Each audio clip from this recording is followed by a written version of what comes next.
Olá, muito boa tarde para você. Eu sou a Daiane Bombarda. Seja muito bem-vindo ao Mundo Meio-Dia. Veja agora os destaques dessa edição. Após encontro histórico com o líder norte-coreano, o governo dos Estados Unidos espera que o país abra mão da maior parte do arsenal nuclear até 2020. ONU condena Israel pela violência mortal em Gaza. Incêndio em prédio de Londres que deixou 71 vítimas completa um ano. E a história de um cachorro que foi encontrado depois de ficar 4 anos perdido na Califórnia. Fique com a gente, o Mundo Meio-Dia já está no ar.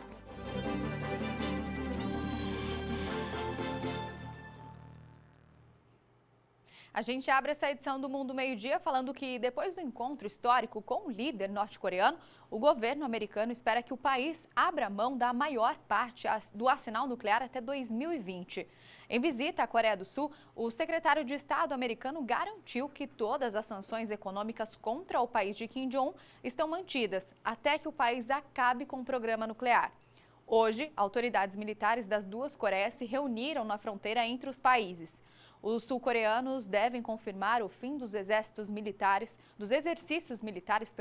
com os Estados Unidos na região. E a Assembleia Geral das Nações Unidas aprovou ontem, por ampla maioria, uma resolução que condena Israel pela violência mortal em Gaza. A reportagem é da agência de notícia France Press. Aprovado por 120 dos 193 países membros da ONU, a organização condenou Israel nesta quarta-feira pela escalada da violência mortal em Gaza. Impulsionado por países árabes, o texto ainda recebeu 8 votos contra e somou 45 abstenções.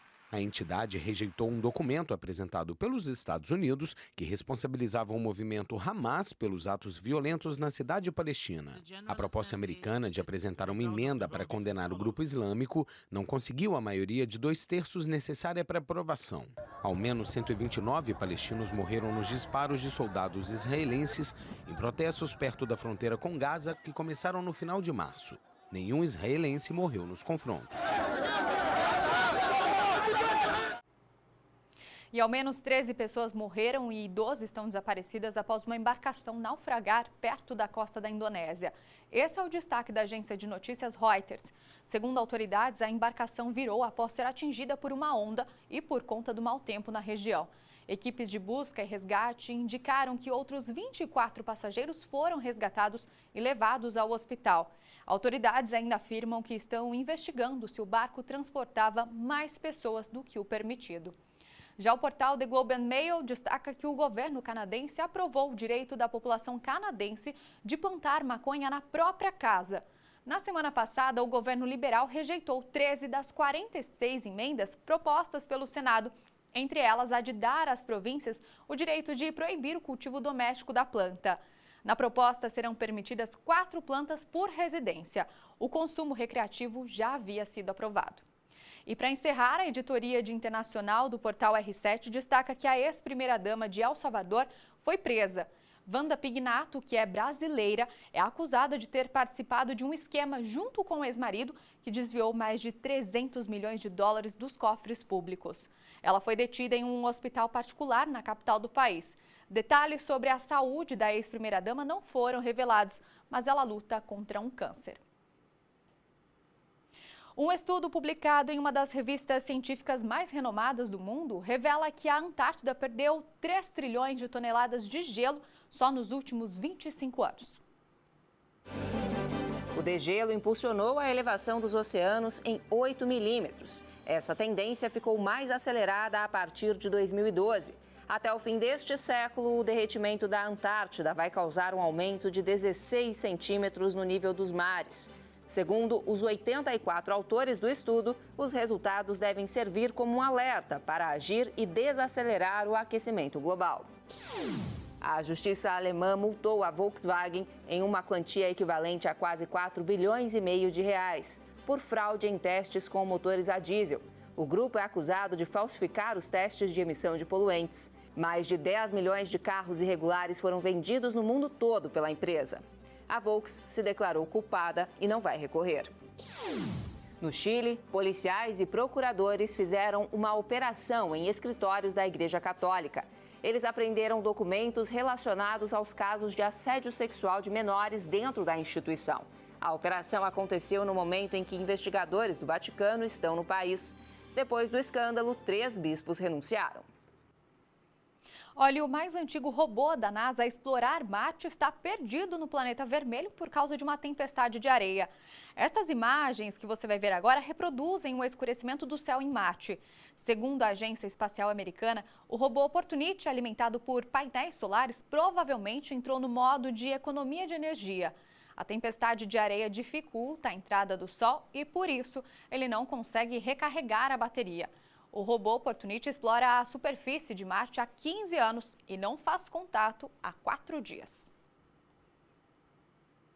A polícia encontrou o corpo de um homem que estava desaparecido há mais de 3 semanas na Ilha de Madeira.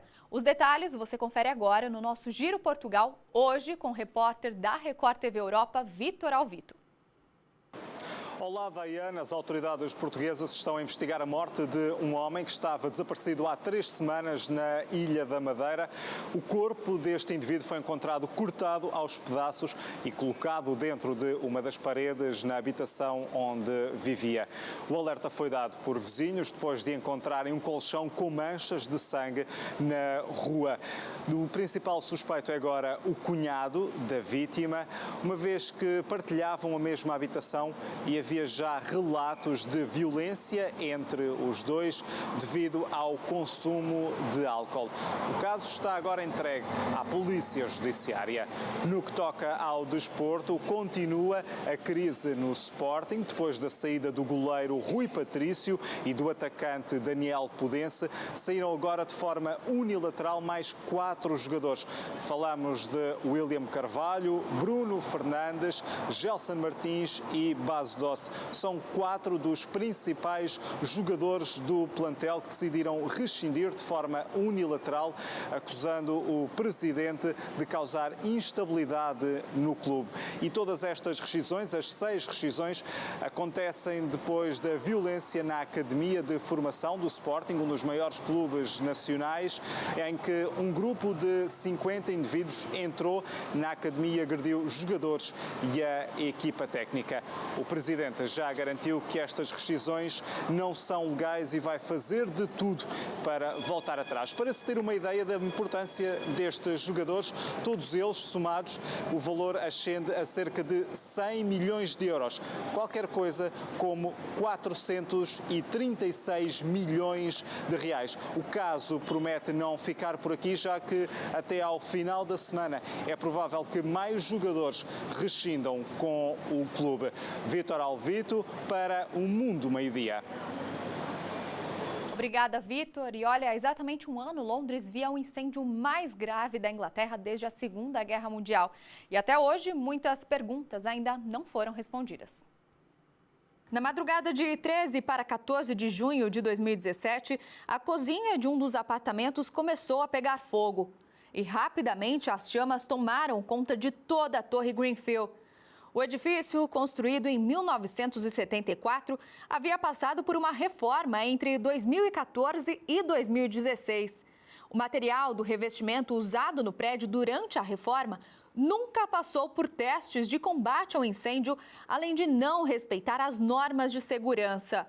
A Inglaterra parou para ver os 24 andares pegando fogo. Sobreviventes e familiares das vítimas ainda aguardam por respostas. Muitos falam da frustração com políticos e bombeiros.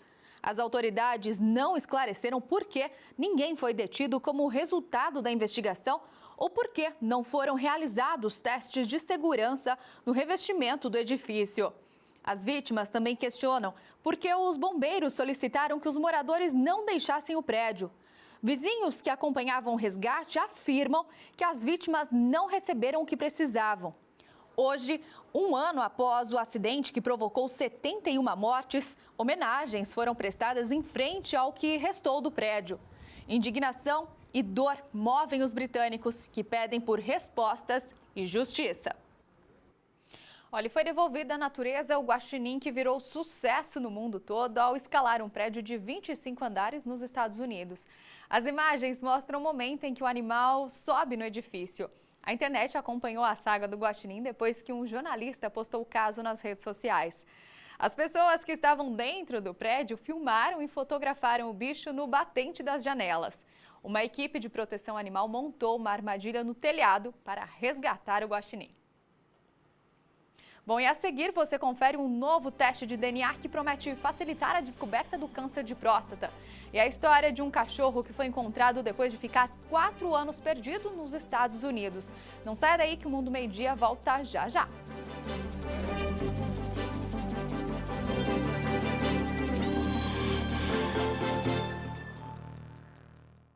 Estamos de volta e olha, um novo teste de DNA que usa apenas a saliva pode identificar se um homem vai ou não ter câncer de próstata.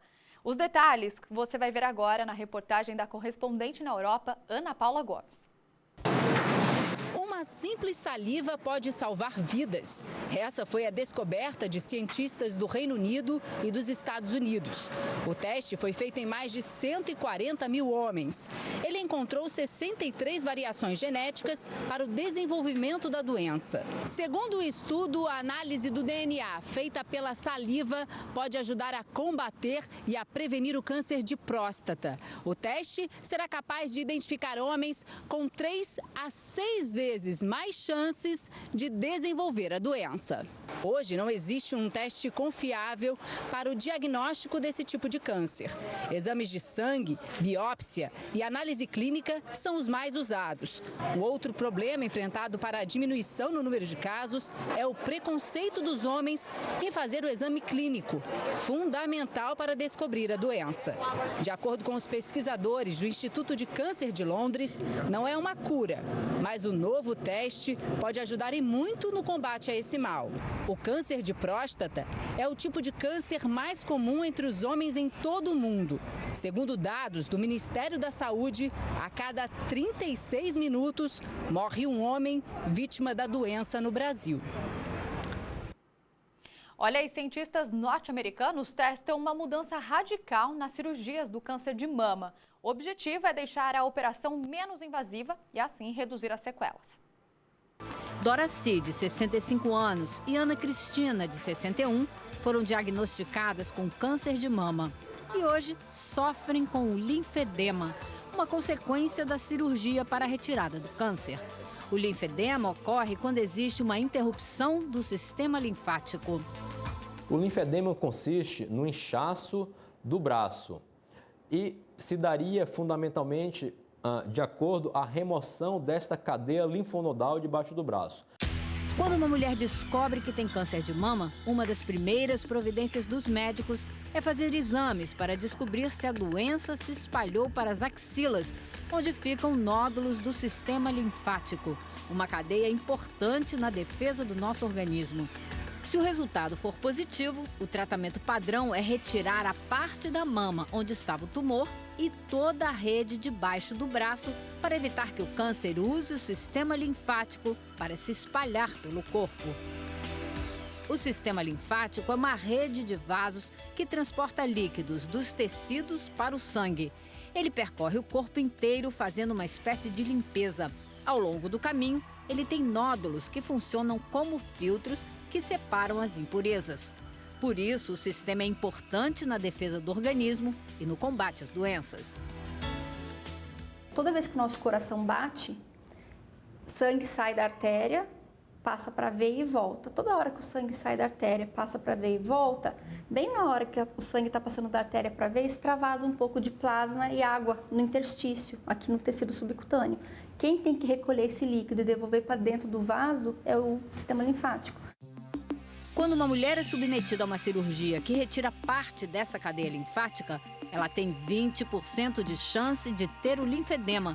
O líquido, chamado linfa, não consegue circular, causando muito inchaço. Estudos anteriores feitos na Europa mostraram que a radiação pode ser suficiente em estágios iniciais. Mas os europeus não testaram o método em pacientes que já haviam passado por quimioterapia, porque a doença tinha atingido alguns nódulos linfáticos. Já o novo experimento americano incluiu pacientes em estágios mais avançados. A doutora Aima lidera o estudo em Nova York. Com ela, eu descobri que tinha a doença e talvez pudesse ajudar no avanço do tratamento.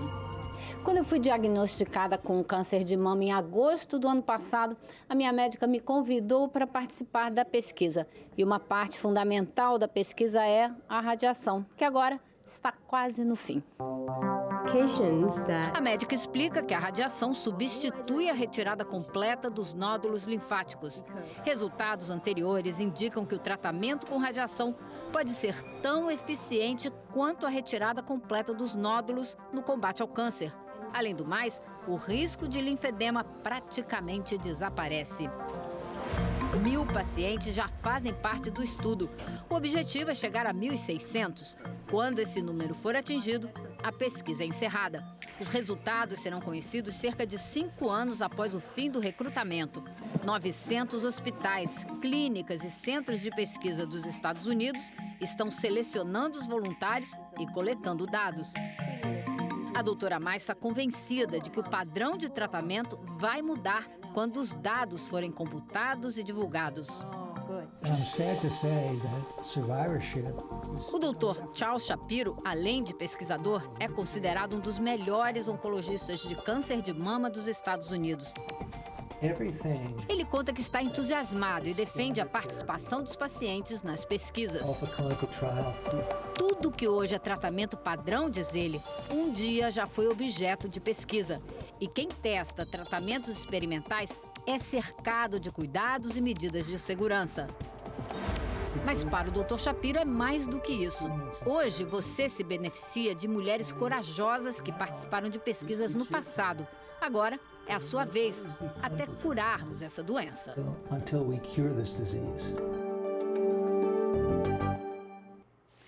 Bom, e um cachorro foi encontrado depois de ficar 4 anos perdido no estado norte-americano da Califórnia. A dona do animal demorou para acreditar. Quem conta essa história pra gente é a nossa correspondente nos Estados Unidos, Evelyn Bastos. Esse curioso é o Nico, um vira-lata sapeca que passou os últimos 4 anos vivendo uma aventura em algum lugar da Califórnia, nos Estados Unidos. Recebi um telefonema da empresa de microchip dizendo: encontramos o seu cachorro. E eu pensei, não, isso não é possível. Conta a Melissa Manning. Há alguns meses, Nico tinha chegado no quintal de uma família na cidade de Índio, a cerca de 40 quilômetros de onde ele se perdeu. A família decidiu ficar com ele, só que o Nico estava tão mal nutrido que um vizinho resolveu denunciar e ligou para o serviço de controle de animais, que foi até a casa, recolheu o cachorro e depois de rastreá-lo, achou os donos. Ninguém sabe o que aconteceu com o Nico durante esses 4 anos, nem por onde ele esteve. Mas a empresa de rastreamento de chip acredita que ele estava perdido e assustado porque nesse tempo todo ninguém tentou rastreá-lo. Aqui nos Estados Unidos, é muito comum os animais de estimação terem microchips embaixo da pele. Ali tem todas as informações do bicho e também do dono, exatamente para evitar que casos como o do Nico aconteçam. Este americano achou a história incrível e diz que não sabe o que faria se fosse com ele. Não me imagino sem o meu cachorro, diz. Melissa se derrete e chora de felicidade por ter reencontrado o melhor amigo, mesmo depois de tanto tempo. Que alegria, hein? Bom, e o Mundo Meio-Dia vai ficando por aqui. Para você rever essa e outras edições, é só acessar o portal R7. Você fica agora na companhia de Emerson Bellini e Felipe Santillo no Torcida Futebol Clube. Muito obrigada pela tua companhia. Eu te espero amanhã. Até lá.